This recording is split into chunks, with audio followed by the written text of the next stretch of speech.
Hola, estimados estudiantes de la asignatura de Comunicaciones 2. Les saludan la arquitecta Carla Méndez y la arquitecta Araceli Serrano. En esta ocasión, de los planos de proyecto arquitectónico, estaremos viendo la especialidad de planos estructurales, en específico las plantas estructurales de fundaciones y los detalles que se abordan en esta especialidad. Para iniciar, abordaremos los conceptos y clasificación de las fundaciones o zapatas, conceptos que ustedes estarán reforzando en la asignatura de construcción. Las zapatas o fundaciones son miembros estructurales que se usan para soportar columnas, muros y transmitir sus cargas al suelo subyacente. Estas son de concreto reforzado, el cual es un material muy adecuado para las zapatas y se usa en edificios de concreto reforzado, de acero estructural, en puentes, torres y otras estructuras. Para garantizar el diseño apropiado de la zapata, se encarga el estudio a un ingeniero estructural para que realice todos los cálculos necesarios para garantizar la resistencia de la zapata a las cargas a las que va a estar sometida. Bueno, veremos ahora la clasificación de las zapatas que podremos encontrar en diversos proyectos. En primer lugar, tenemos la zapata corrida. Podemos encontrarla en dos formas. Una es el caso de muros de carga y otra donde tenemos columnas. También puede considerarse de esa forma si las cargas a las que estará sometida las columnas son muy elevadas, ya que el dimensionamiento de las zapatas puede dar como resultado zapatas muy cercanas, por lo que se recurre a la unión de varias zapatas en una sola. Y en este caso se le llama zapata combinada cuando son 2 o más pilares, o cuando son ya más de 3 pilares se le llama zapata corrida. También se considera este tipo de zapatas cuando la capacidad del terreno es muy pequeña. Otro tipo de zapata es la zapata aislada, que se utiliza comúnmente en proyectos principalmente de vivienda. Una zapata aislada es una cimentación puntual que recibe un solo sistema de carga como son los pilares.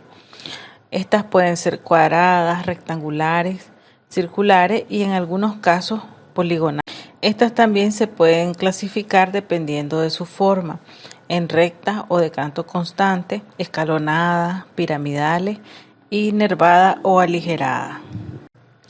Otra clasificación dentro de las zapatas aisladas son las zapatas medianeras y esquineras. En este caso, en la representación tridimensional, esta sería una zapata medianera y esta una zapata esquinera. Y en el gráfico de la derecha podemos observar su representación en planta.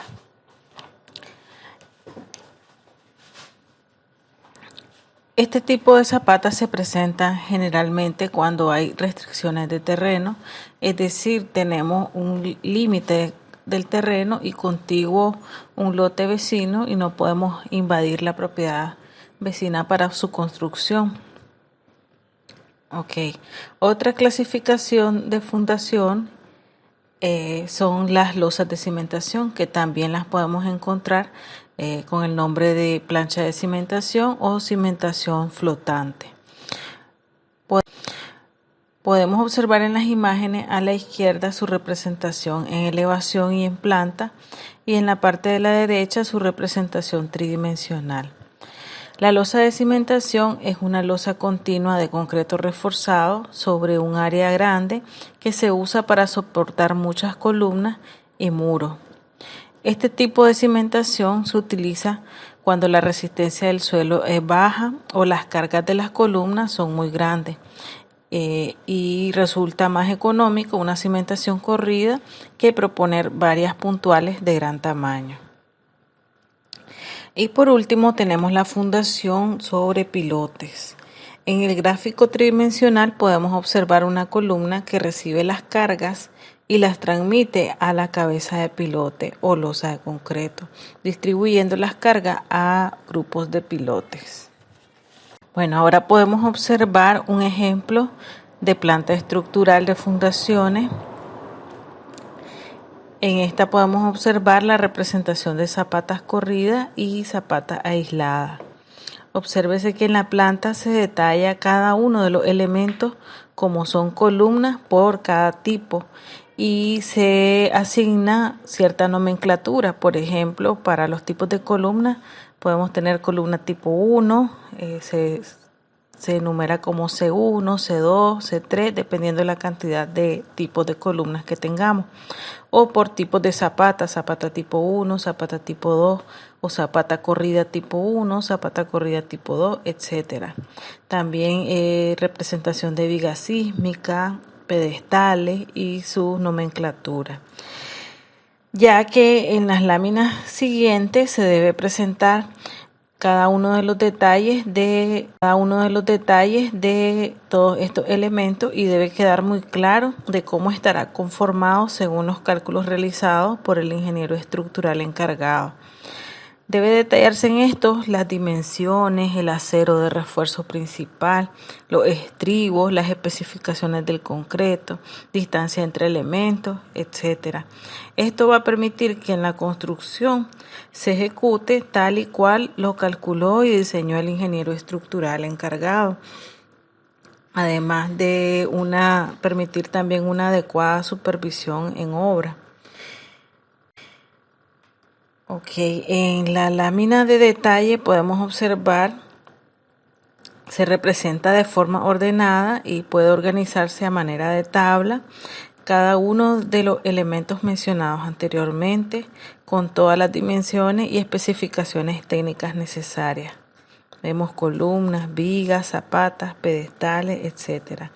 En este caso observamos tanto detalles de zapatas corridas en sección tipo unión con las fundaciones y entrepiso, entre otros detalles.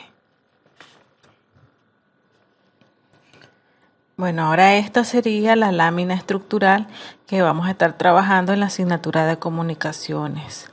Esta corresponde a la planta estructural de fundaciones y detalles de la Plaza San José. Observemos que en su representación en planta tenemos presentes zapatas ahí y en el extremo izquierdo, en su límite de propiedad, se observa el tipo de zapata esquinera y medianera, de las que acabamos de ver en la clasificación de zapata. Se presentan a manera de tabla los detalles de columnas, columnas tipo 1, columna tipo 2, columnas tipo 3. Tenemos también columnas circulares con sus dimensiones generales, distancias de recubrimiento de concreto, el acero de refuerzo principal, acero para estribo con todas sus especificaciones y la distancia en la que deben colocarse en obra. Obtenemos también algunos detalles especiales como columnas tipo I, detalles de columnas en forma de L, detalles de columnas en forma de T. También observamos la tabla de vigas, vigas sísmicas tipo 1, vigas intermedias, etc. Y también detalles de sección típica de zapata y su unión con la viga asísmica, igualmente detallando el acero de refuerzo y la distancia entre los elementos y algunas especificaciones técnicas necesarias. Entonces para la elaboración de esta lámina, recordemos que se van a retomar los aspectos de la normativa de dibujo National CAD Standard, lo que es el rotulado y su enumeración, la nomenclatura del plano, según la especialidad y su contenido, el norte, la ubicación del norte, los llamados a detalle, etcétera. Bueno, eso ha sido todo por esta presentación, esperando que les sea de apoyo la información compartida para comprender y conocer la representación de planos estructurales de fundaciones. Muchas gracias.